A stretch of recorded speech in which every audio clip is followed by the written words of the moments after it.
Sobrang ganda pala talaga nitong vinyl na peel and stick. Kala ko pa naman dati parang linoleum lang to. Pero grabe, napaka-solid nito kasi napapagkamalan nga na tiles itong sahig namin. Hindi na nga rin natin kailangang bumili pa ng flooring adhesive dahil nga peel and stick na to, ibig sabihin ididikit na lang talaga natin sa sahig natin. So ayun nga, may panibagong makeover na naman kami dito sa aming bahay. Sobrang excited na nga din namin mag-asawa, idikit na nga ito sa sahig namin. Bukas pa nga sana talaga namin yan aasikasuhin. Kaso lang sobrang excited na talaga namin mag-asawa kaya naman ipupush na nga namin to. 60 by 60 ang size niyan at Ariston ang pangalan ng design na yan. So ayan po yung itsura sa likod niya at self-adhesive na po yan. 30 pieces nga pala yung in-order namin. Syempre bibilangin muna namin to. Sinukat na kasi ng aking asawa itong sahig na didikitan namin at saktong 30 pieces nga daw lahat. So kung itatanong niyo naman kung magkano yung bawat isa is tag 119 pesos each po. Medyo may kamahalan po talaga siya kasi magandang klase po ng vinyl ito. Water and moisture resistant na po kasi ito tapos scratch proof na din. Napaka-solid talaga ng quality nito. Itsura pa lang masasabi mo na talagang matibay. So far, ito yata yung may pinakamataas at may pinakamagandang rating sa Orange App. Kahit nga Cebu pa kami at Manila galing to, walang damage itong mga vinyl namin. And for your reference po, ganito nga po pala siya kakapal. Hindi siya yung parang foam like o kaya parang pinatigas lang na linoleum. Basta sobrang ganda talaga ng quality ng vinyl na to at highly recommended ko talaga to sa inyo kapag gusto nyo ding magdikit ng vinyl. Pero dapat po hindi po rough yung sahig ninyo. Po kasi talaga siya recommended para sa mga rough na sahig. Baka po kasi magtuklapan lang din agad. So anyway, syempre bago tayo magdikit, kailangan muna nating walisin tong sahig natin. Una ko nga muna sa pagwalis itong mga gilid-gilid at mga sulok para makuha talaga yung mga alikabok. Nakatulog na kasi itong kambal namin kaya naman gumayak na nga agad kami. Kaya heto at dali-dali na nga ako nagwalis dito sa sahig namin. So, bali, ang parte nga lang pala na yan ang didikitan namin ng vinyl. And alam nyo ba mga may sponsored po ulit ito ng aming followers. Siya din po pala yung nag-sponsor dati ng pagpapatiles ng aming lababo. Grabe, sobrang blessed talaga namin sa kanyang mga may yung kahit tanggihan mo pero kasiyahan talaga niya yung makapagbigay sa amin. Sobrang bait at napaka-generous niya talaga kasi diba sino ba naman ako, hindi naman kami magkaano-ano. Grabe, isa talaga napakalaking blessing si ma'am sa amin and surely God will bless her 1,000-fold. Super thank you talaga sa iyo ma'am, as in salamat jud kaayog dako. Anyway, lumabas nga pala muna itong aking asawa dahil bibili nga daw siya ng flooring adhesive. Para nga daw kung sakali hindi madikit yung vinyl, lagyan na nga lang daw ng flooring adhesive. May nakikita kasi kami mga mini vlog na naglalagay din sila ng adhesive kahit peel and stick na din yung vinyl nila. Siyempre gaya-gaya tayo para matibay na nga din daw kaya ayan at bumili na nga siya. Medyo may kamahalan nga to kasi tag 238 pesos siya. Natanggal nga din muna ng aking asawa itong mga nakaumbok na semento para talaga kapag nagdidikit flat na yung surface. So ayan, at ililipat na nga din muna namin itong aming washing machine. Sukat nga din ulit ng aking asawa tong sahig para malaman nga daw niya kung saan nga kami unang magdidikit. Hindi din kasi level tong bahay namin kaya naman hindi talaga pwede basta dikit lang ng dikit. Maigi nga din daw lagyan ng flooring adhesive yung vinyl para nga daw mas tumagal at hindi mabilis magtuklapan. Pero yun nga lang, dahil white nga yung kulay ng vinyl namin, hindi talaga maiiwasan ng malagyan nga yung vinyl. Kailangan nga din idikit agad sa sahig kasi napakabilis pala matuyo nitong adhesive. Eto nga, kitang-kita agad yung mancha ng adhesive dito sa vinyl namin dahil nga puti ito. Subukan nga din namin magdikit nitong vinyl na hindi kami maglalagay ng adhesive. Kasi kung madikit talaga ito sa sahig namin, hindi na lang kami maglalagay ng adhesive. Pinapende naman tong sahig namin kaya baka okay lang kahit na hindi na kami maglagay ng adhesive. So ayun nga, napakaganda pala talaga ng klase ng vinyl na to kasi napakamadikit talaga niya sa sahig. Kaya dapat talaga maayos yung pagkakadikit mo kasi mahirap na siyang tanggalin ulit. Napagdesisyonan nga din namin na hindi na lang kami maglalagay ng flooring adhesive. Maganda din pagkatapos mong idikit, gamitan mo ng tela at diinan para malabas yung mga hangin. Ito nga at sinubukan ko siyang tanggalin pero hindi man lang talaga siya natuklap. Super dikit niya talaga kaya hindi mo na talaga kailangan maglagay pa ng adhesive. Tumulong na rin ako para pagkagising ng kambal namin malapit na rin kaming matapos. Kagandahan din talaga nitong vinyl. Syempre hindi mo na kailangan pang magbayad ng tao para mapagawa to. Napakadali lang din kasi talaga nito gawin at less hassle na rin. So bali may sinusunod din pala kaming pattern para hindi siya magulong tingnan. Yan bang parang design niya is dapat para yung direksyon ng lahat. Mas maganda din pala na kapag magdidikit ka na, huwag mong tatanggalin agad ng diretso yung plastic na nasa likod. Dapat pala paunti-unti lang yung parang nagdidikit ka lang din ng wallpaper. Tapos didiinan mo gamit ng tela para maiwasan talagang magkahangin. Di pa nga kami nangangalahati sa pagdidikit pero sobrang ganda na talaga tignan ng sahig namin. Napansin ko nga din pagkahiga ko, hindi pala malamig tong vinyl, hindi kagaya sa tiles. Kaya okay na okay talaga to para sa mga bata. Kaya maya nga din, gumising na nga itong kambal namin. Sabay silang natulog at sabay din silang nagising. O diba, kambal talaga. Nagmumuryot pa nga itong dalawa kasi kakagising lang. So expected na hindi ako makakatulong ulit sa asawa ko at etong mga kambal na lang din yung asikasuhin ko. Malapit na nga din mag alas 12 sa mga oras na yan kaya naman papakainin ko na nga din sila. Struggle nga sa pagpapakain itong dalawa dahil wala pa talaga silang ganang kumain. Pag nga susubuan ko na ng kanin ay Diyos ko dahil nag-iiyakan. Kaya hingang malalim na lang talaga, mahabang pasensya at diskarte para mapakain nga sila. Yun nga lang walang epek kasi hindi man lang ako pinansin. Anyway, isa nga din pala sa na-appreciate ko nitong vinyl is hindi siya maalikabok. Kasi alam nyo naman 'di ba, kapag tiles, kailangan mo pang gumamit ng grinder para sa pagpuputol. Tapos grabe talaga yung alikabok na dulot. Etong vinyl cutter lang okay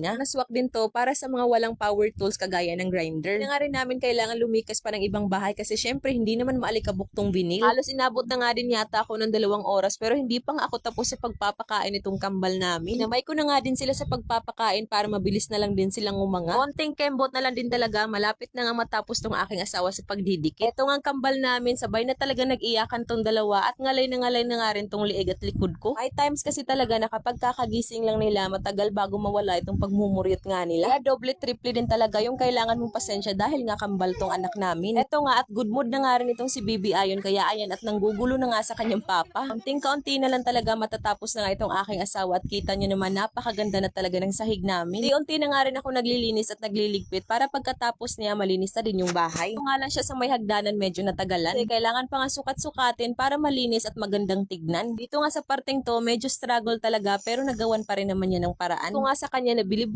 talaga ako sa kanya kasi nagawan niya pa rin talaga ng paraan para maging maayos at malinis nga tignan. Fast forward na nga din tayo sa final look at eto nga yung itsura niya before. O diba, sobrang ganda, hindi mo aakalaing vinyl pala yan. Pag nga din may pumupunta dito, akala talaga nila tiles nga ito. Naging mas maaliwalas na nga din tignan itong sala namin. Ang lakas din talaga makasyal at aesthetic ng datingan. Super duper thank you talaga sa nag-sponsor namin ito. So hanggang dito na lang din muna ako mga mibay. Daghang salamat. Bukas na lang ulit.